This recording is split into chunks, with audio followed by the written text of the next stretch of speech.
कौन है छठी मैया? छठी मैया की पूजा की शुरुआत कैसे हुआ?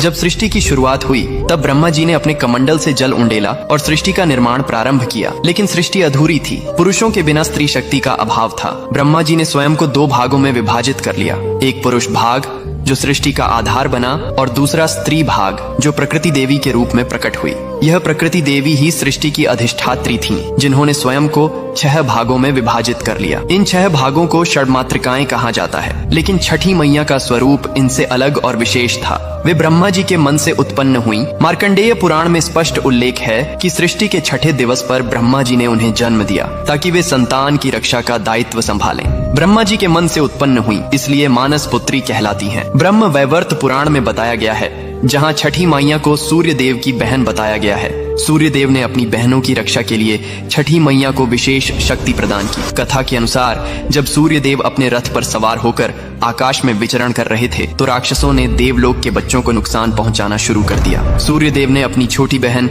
षष्ठी देवी को बुलाया और कहा, हे बहन, तुम्हें संतान की रक्षा का भार संभालना होगा। मेरी किरणों से शक्ति लो और पिशाचों का संहार करो। छठी मैया ने तपस्या की। वे सूर्य की किरणों के नीचे खड़ी रहीं, जल अभिषेक किया और ठेकुआ गुड़ गेहूं का प्रसाद चढ़ाया। उनकी तपस्या से प्रसन्न होकर सूर्य देव ने उन्हें अमृता और रक्षा शक्ति का वरदान दिया। पिशाचों को हराकर बच्चों को बचाया। इस कथा से छठ पूजा में सूर्य और छठी मैया की संयुक्त पूजा की परंपरा चली।